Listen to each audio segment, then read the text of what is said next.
We had a deal. And it came with a money-back guarantee. And makes me had lessons on the power of the press. Hey, boss, did you read this? Kids put out a pretty good paper, and Yeah. it's very, very convincing, you know. No doubt. Written by my daughter. I'd sign her up before someone else grabs her. I demand to know who defied my ban on printing strike material.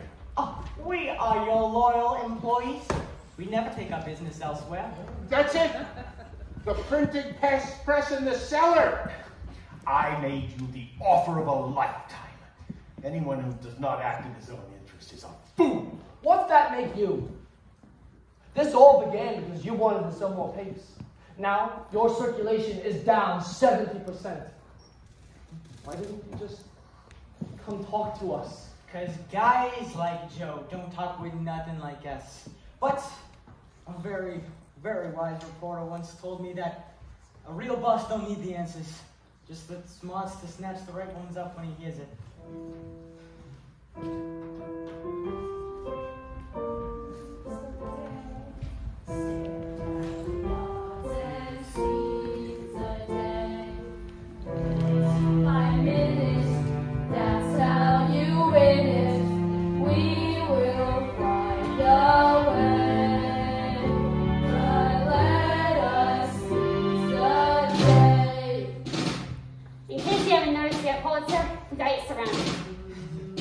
New York is closed for business, paralyzed. You can't buy a cake, you can't get a shoe shine, you can't ride an elevator or cross the Brooklyn Bridge. Hey, you can't even leave your own building. So, what do you say, Pulitzer? What is it? Yeah. What's your next move? Mr. Pulitzer, your daughter's here. Oh, you're not going to believe her else. Good morning, Mr. Pulitzer! Governor Roosevelt? Joseph.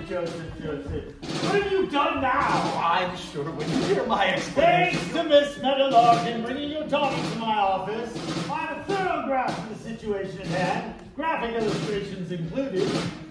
Now, police expression I normally use to show approval, but in your case I'll simply say, bully. Now, is this the young man you spoke of? Hello, young man. I'm told we once shared the carriage ride. The pleasure's all mine, Mr. Governor. Well, Joseph, don't just stand there letting those children sing endlessly. Tell them the good news.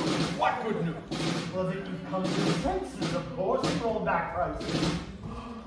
Unless, of course, you want to invite a full state Senate investigation into your employment practices. You wouldn't. After the pressure you wielded upon me when I'm trying to achieve office, I do it with a smile. Come now, Joseph. The only thing worse than a hard heart is a soft head. And think of all the happiness you'd be putting in those children.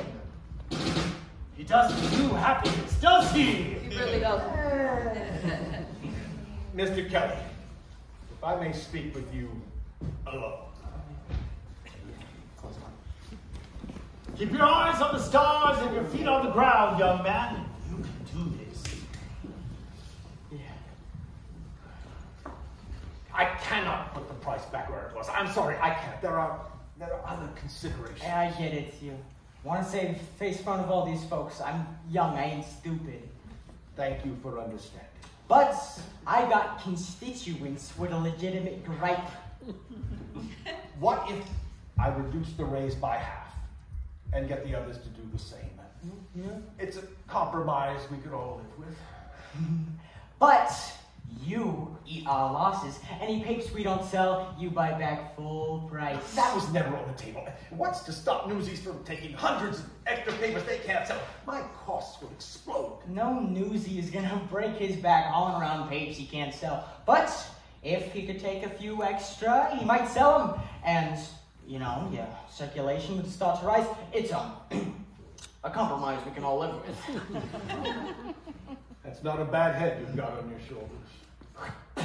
We got a deal? That's disgusting. It's just the price of doing business.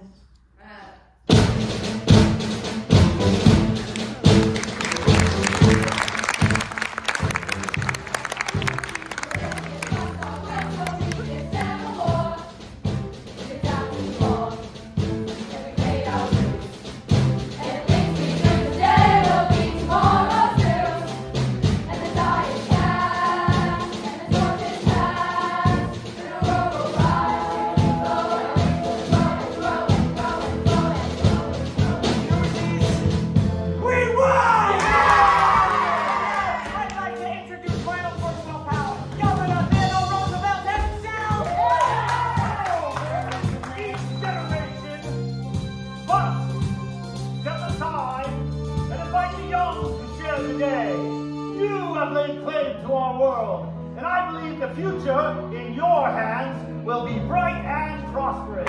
And young man, your drawings have brought another matter to bear. Officers, if you please. Hey, look at Hey, fellas, you miss me? Crunchy!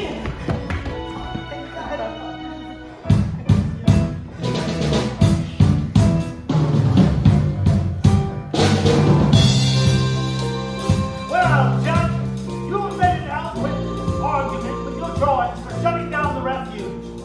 And believe me, Mr. Snyder's abuses will be thoroughly investigated. Officers, take him away! Your Honor, if you will. And you'll be laughing all the way to the pit, little man! Supper! Bye,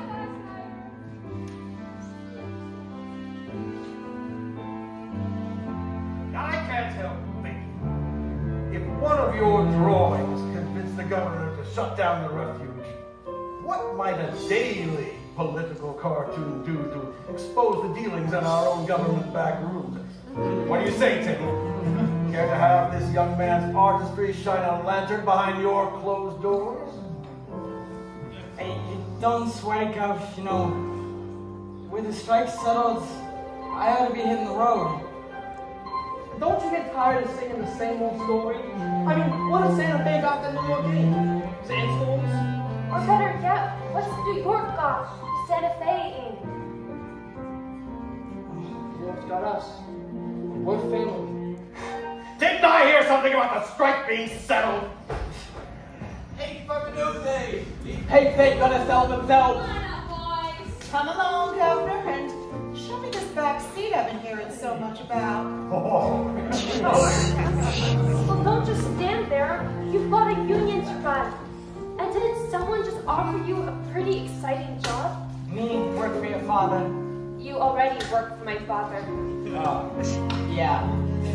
And you've got one more ace up your sleeve. What would that be? Me? Wherever you go, I'm there, right by your side. You sure? For sure.